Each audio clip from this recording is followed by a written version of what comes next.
자식이 내 아파트로 대출하려 한다면 이렇게 해라. 인생에 정답이 없듯이 부모-자식 관계도 정답은 없습니다. 서로가 각자를 존중하면서 건강관리 잘하고 종종 안부 물어볼 정도면 정말 행복한 관계입니다.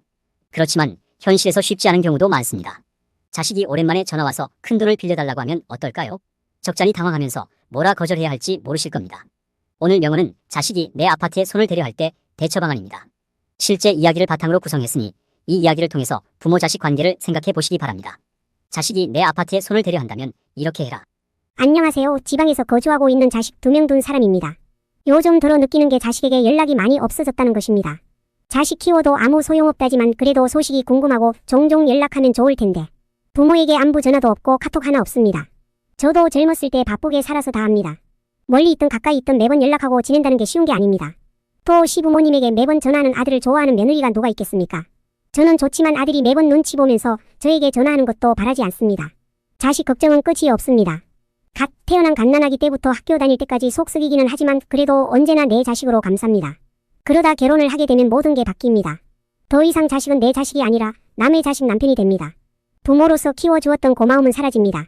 자기가 좋아하는 배우자와 지 자식들 돌본다고 부모는 뒷전입니다. 전화도 줄어들고 카톡도 줄어듭니다. 생일날이야 한번 만나서 밥 먹고 그랬습니다. 그렇지만 이제 그것도 잘 안 합니다. 일이 바빠서 식사 자리 한번 마련하기 힘들다 합니다.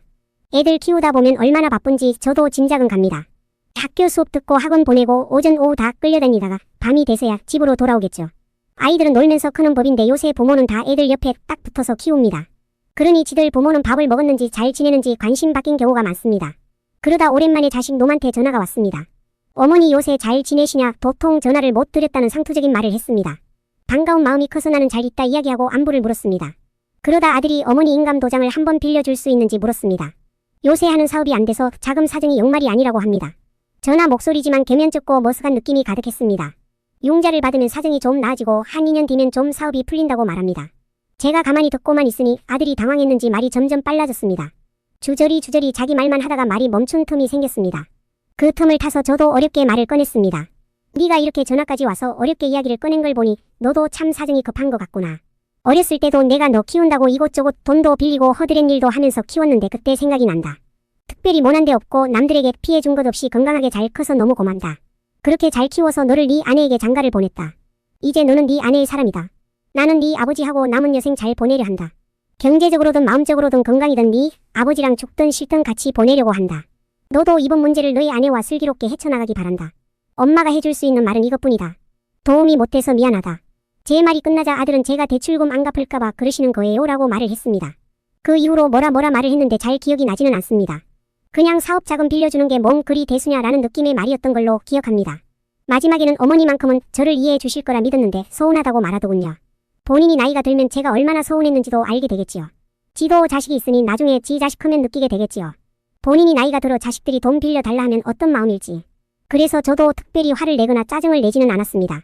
그래도 제 자식인데 좋게 말하고 스스로 문제를 해결하도록 하는 것이 훨씬 좋다고 생각했습니다. 아파트 담보대출 부탁 전화를 끊고 나서 잡생각이 많아졌습니다. 지도 얼마나 힘들면 평소 전화하지도 않던지 엄마에게 전화를 했을까. 저도 오히려 더 냉정하게 윽박지르면서 거절을 했어야 하지 않나. 제 평생 모은 아파트를 지키기는 했지만 자식이 많이 서운해하지는 않았을까 대래 걱정이 됐습니다. 전화를 끊고 난 후 1년간 아들에게 전화는 없었습니다. 그 이전에도 그렇게 자주 전화하거나 카톡하지 않았습니다. 그래서 특별히 충격이 크거나 서운하거나 하지는 않았습니다. 노후에 자식에게 빚 보증 서주었다가 땅을 치고 후회하는 사람을 많이 봤기 때문입니다. 인터넷이나 유튜브에도 절대 하지 말아야 할 것이 자녀에게 돈 주는 것이라 했습니다. 평소 제 생각을 잘 정리해두고 이런 일이 벌어질 것을 예상을 했었나 봅니다. 자식은 부모 나이가 80을 넘어가면 더 오래 살지 못할 거라고 생각합니다.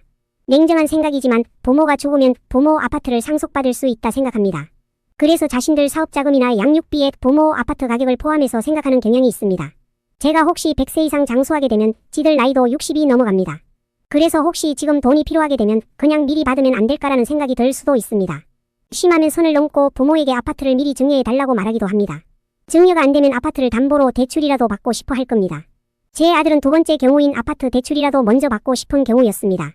이렇게 대출을 해주면 결국 제가 평생 모은 재산을 자식에게 뺏기게 되는 것입니다. 나이가 80이 넘다 보면 저도 마음이 약해지고 욕심이 없어집니다. 그렇지만 이건 아닙니다. 살아갈 날이 많든 적든 간에 이렇게 자식에게 뺏기는 삶은 비참한 최후를 맞이하게 됩니다. 저와 제 남편이 죽는 날까지 몸뚱이 하나 누울 집은 있어야 됩니다. 집을 뺏기면 그때부터 제가 오히려 자식들 눈치 보면서 살아야 합니다. 힘들더라도 눈 딱 감고 딱 잘라서 거절을 해야 합니다. 저희 재산은 내가 살아생전에 나를 돌봐준 사람에게 주든 친한 사람에게 주든 제 마음입니다. 제가 죽고 난 다음에야 지들이 나누어 갖든 알아서 할 일이죠. 저는 살아생전에 제가 이룬 평생의 재산을 지키는 것이 먼저입니다. 자식이 결혼하면 남이라 생각해야 합니다. 재산은 절대 주지 말고 자식들을 너무 믿으면 안 됩니다. 자식 키우는 기쁨은 어렸을 때 5살까지 정도입니다. 건강하게 잘 키워서 사회에 내보내면 그걸로 끝입니다.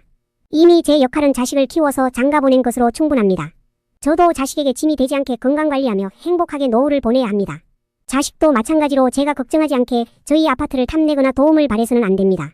이것이 제가 가진 오랜 생각입니다.